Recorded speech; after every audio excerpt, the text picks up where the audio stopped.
So before we kind of get into this, I just wanted to preface the reasoning for making this poster from a perspective of insulin resistance rather than getting, straight to the real meat of therapeutic carbohydrate restriction in the treatment of insulin resistance and its associated chronic diseases, because I initially believed that I was going to be presenting to an audience of skeptics towards this dietary approach. So I kind of wanted to slowly build on the argument leading up to the utility of therapeutic carbohydrate restriction in a way that was captivating, and it didn't require me to dismantle, several very major mainstream medical hypotheses in one poster that, many of the lecturers that I watch on like low carb and advocating for this stuff take hours to kind of do. So I try to focus on something that I feel like would get almost everybody interested and would get them slowly on board from, from a common background. So I try to approach it from a very basic perspective. And what this poster is effectively doing is just, it's gonna surmise several papers from several sections in that textbook that we have been working on, just the role of insulin resistance in not every single chronic disease, because I know that there's so many, but just some of the major relations in chronic disease that are, I don't know, I thought that would be most captivating. So let's see if I can zoom in here. Okay, so we'll get started.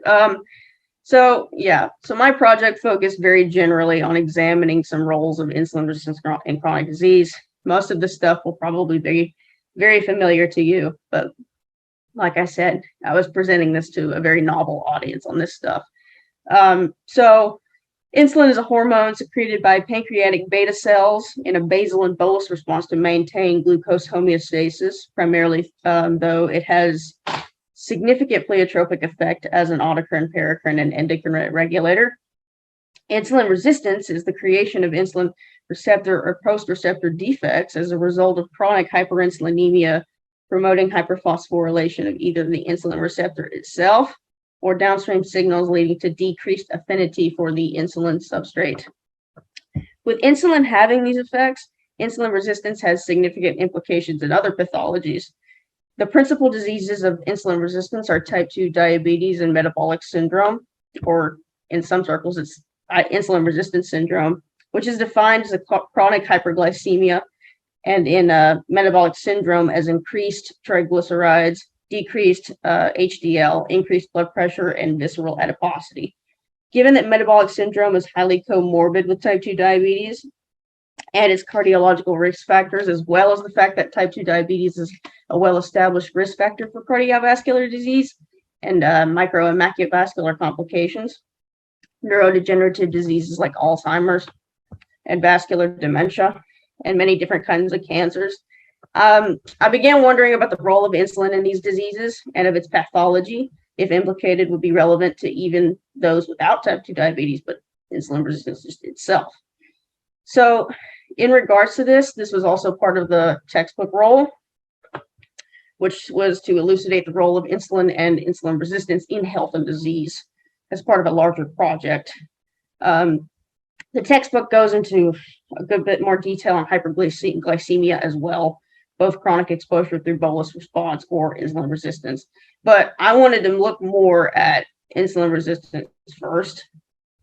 So as an editor, supplying references, abstracts, chapter intros, I wanted to investigate that, since type 2 diabetes patients or metabolic syndrome patients have risks for these diseases often treated distinctly and separately from type 2 diabetes or metabolic syndrome. So wanted to investigate whether or not the authors were right in postulating insulin resistance as crucial to their pathogenesis. So insulin resistance has other complications, but my chapter work was most intense on these ideas, and the refining was most heavy here for me. So I chose particularly looking at cardiovascular disease, cancer, and neurodegeneration. So we'll get into some of the things that I found, some of the things I wanted to elucidate to the audience here. So After a lot of digging and checking supplied references through Google Scholar, Elsevier, and NCBI, here's a few of the many interesting papers I found on this matter. So, firstly, insulin has been implicated in cancer because of its principal regulation of mitogenic pathways like protein kinase B and phosphatidylinositol 3 kinase, PI3 kinase pathway, with insulin growth factor and insulin growth factor receptor genes being upregulated specifically in breast, colon, liver, and certain other cancers. Moreover, in insulin resistance, mitogenic pathways may not be inhibited, providing an avenue for carcinogenesis. The direct effect of insulin on these pathways exacerbates risk ratios in patients taking exogenous insulin. And in some cases, I read in some papers even that insulin for certain cancers was not even recommended, particularly in pancreatic cancer. A paper by Ding and others had demonstrated that physiologic insulin concentrations increase pancreatic cancer proliferation by activating the MAP, P kinase, and PBK pathways and GLUT1 expression, suggesting direct action as a trophic factor and indirectly increasing substrate availability. Magruder added onto this, but emphasized the PI3K pathway and introduced the energy depletion and metformin as inhibitors of the mTOR by activation of AMP kinase. This is the sort of basic hypothesis by which hyperinsulinemia is postulated to have an effect on cancer and is applicable to multiple cancers here. But the physiologic effects of insulin resistance-induced hyperglycemia are separate but relevant, and significantly more so than insulin in other cancers like bladder and a couple of others. Interestingly enough, there was an inverse association between type 2 diabetes and prostate cancer for many reasons that I can't exactly get into in this for the sake of time, or at least for this presentation. In terms of cardiovascular disease, given that metabolic syndrome is a constellation of cardiometabolic risk factors, and type 2 diabetes patients have increased risk for CVD, insulin resistance would appear to be a significant component. Indeed, a multitude of atherogenic risk factors can be identified in relation to insulin. Parita and others found that insulin resistance increases hypertension through increasing renal sodium absorption. This is advanced through, again, largely PI3 kinase activating serum glucocorticoid kinase 1, which activates sodium proton exchanger type 3 and epithelial sodium channel ENaC, or directly activating sodium bicarbonate cotransporter. All this creates sodium absorption and hypertension. Also regulates with no lysine kinases on sodium chloride cotransporter, as well as directly inducing vasodilation, leading to hypertension. In another study, Panarato and others found that insulin resistance affects lipoprotein lipase activity, or LPL. LPL is an insulin-sensitive enzyme that transfers absorbed dietary fat into adipose tissue. And then in the insulin-resistant group, mRNA levels and heparin-releasable LPL and total LPL activity were statistically significantly reduced, which these are markers of LPL functionality. Take a drink of water there. These were statistically significantly reduced, particularly postprandially, so particularly after a meal. This was noted. In addition, lipoprotein lipase activity followed a logarithmic trend, as you can see in the graph over here, in insulin resistance patients in relation to postprandial triglycerides, suggesting that when LPL activity is more profoundly reduced, it can result in exacerbated postprandial hypertriglyceridemia.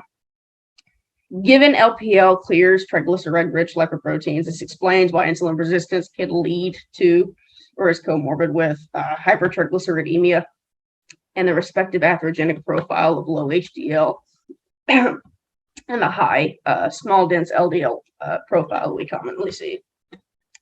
So in relation to endothelial health, because CVD is a constellation of cardiometabolic risk factors kind of thing, Mahmoud and others examined the effect of hyperinsulinemia on human endothelial cells and flow-induced dilation of arterioles. Through 60-minute incubation of insulin mimicking hyperinsulinemia conditions, they found that insulin upregulates a host of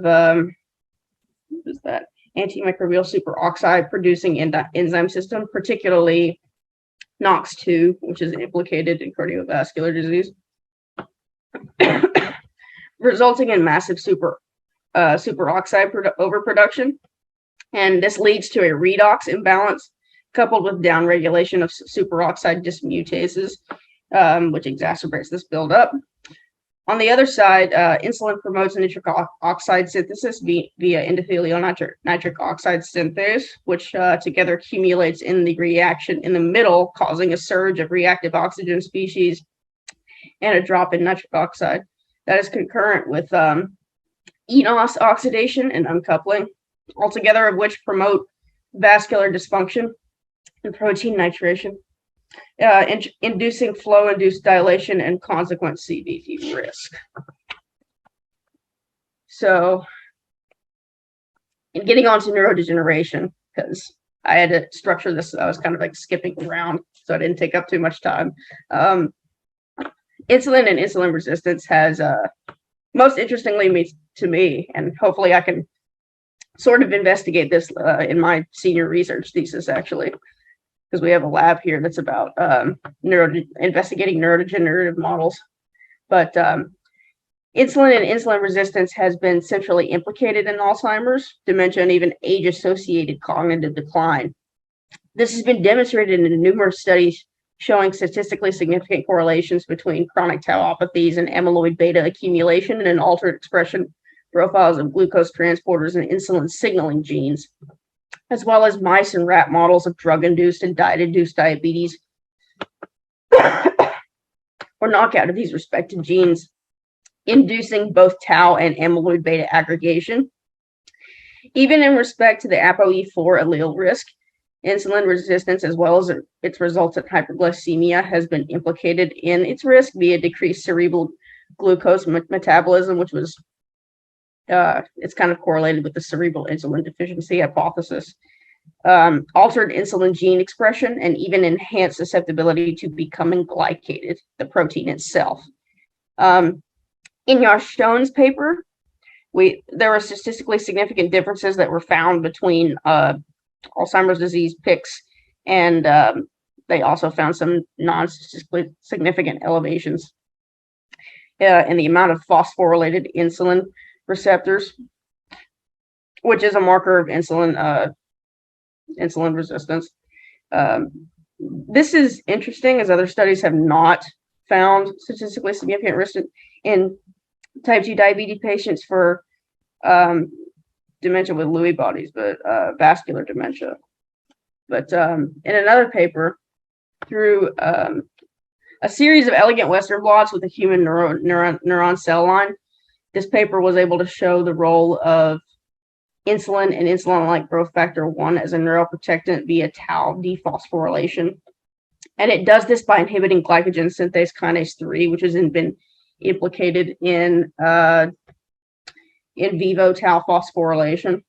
The inhibition of GSK3 comes via phosphorylation of one of its serine residues, which is mediated by several different kinases like MAP kinase, APK1, or protein kinase B of the mitogen activated protein kinase cascade, P70 S6K pathway, and protein kinase B within the PI3K pathway.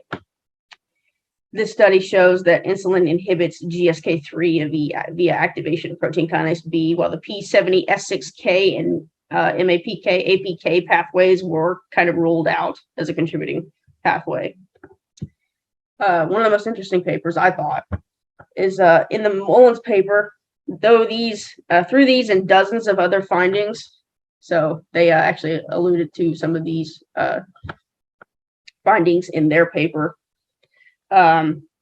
they formulated the hypothesis that baseline differences in GLUT receptor expression and insulin signaling expression determine brain region vulnerability to tau or amyloid beta as a kind of a link between amyloid beta and tau pathologies, which has been, from what I understand, a complicated sort of link in neurodegenerative research for a long time.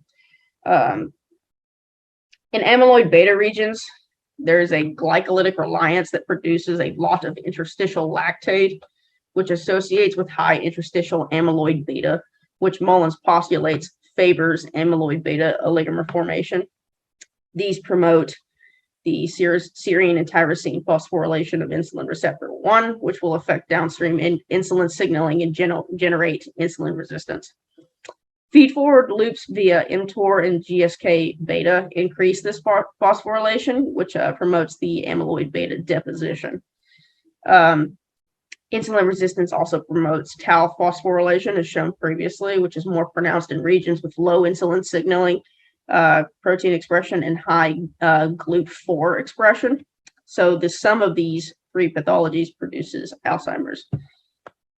This is based on a lot of correlational study. This actual hypothesis is yet to be tested. I'll see if I can investigate it further in my thesis. But so importantly, what does all of this really mean, I guess, for treatment? It has several important things that we can draw from this, at least. We know that insulin resistance induced hyperglycemia is worth pursuit, as it has different effects primarily via glycation. This can be viewed via like a hemoglobin A1C, produced of advanced glycated end products, glycation of, like, in particular what we're looking at, the glycation of APO3 or the ApoE4 lipoprotein and other things. Another thing, while exogenous insulin and sulfonylureas may work periodically, it's not only not exactly treating the root cause of insulin resistance, but may even be counterintuitive, as discussed in some of the cases of cancer, which leads to the conclusion that insulin resistance itself is best targeted, which may be pharmaceutically complicated due to the multifaceted post-insulin receptor defects that we discussed. However, interestingly, metformin has been implicated in the treatment for all of these diseases mentioned. In a lot of these papers, it was mentioned, with patients showing improved cognition, apparent cancer stress, and CVD improvement. So I know that one of the major mechanisms, at least of metformin, is effectively to kind of act like as a inhibitor of carbohydrate absorption, which would instead point towards, this is where I was trying to get towards, more towards the whole carbohydrate restriction thing, and begin putting that into the spotlight for people to start thinking about. But you know, we kind of think of metformin, at least in part, I know not entirely, as a carb blocker, which would point to kind of also investigating, you know, carbohydrate consumption in excess on insulin resistance and its discussability and target in treatment.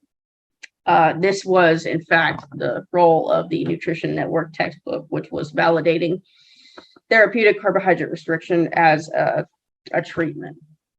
Of course, this poster is not without its many limitations, in that there are additional involvement of insulin resistance in many other diseases. There's gastrointestinal complications, there's psychological effects of the neuroinflammation, autoimmunity, and even more than this. But I was trying to focus on some of the key and most well-defined roles of insulin resistance in some very prevalent diseases, just for the purpose of piquing interest. In addition to that, the explanation to the systems that are shown here is also not all-inclusive. Again, it's barely even scratching the surface of what there is to discover on this stuff. In addition, hyperglycemia and glucose hypometabolism as a consequence of insulin resistance is also a significant driver of these and other diseases where insulin itself is actually not as implicated in the cause of damage. The focus this was actually kind of a complication in trying to refine this poster, because I was like, oh, there's so many things to talk about. What can I possibly talk about? I was trying to focus in here, particularly on the role of insulin in the disease itself, rather than the hyperglycemia. Though the hyperglycemia, make no mistake, is a very significant component as well. Insulin should not be considered in isolation in treatment, of course. The hyperglycemia works very closely with it. All of this is reflective of the very basic attempt to highlight some key issues, engage the audience through a sort of common perspective, and try to at least slowly ink their curiosity into more elaborate investigation of the both topics that I mentioned and not mentioned. This is where I was leaving room for questions, post presentation and all of that, where we could start getting into the meat of therapeutic carbohydrate restriction. And of course, this is only the surface of insulin resistance pathophysiology. And that is it. And of course, those are all of my references, but the vast majority of this was in the textbook.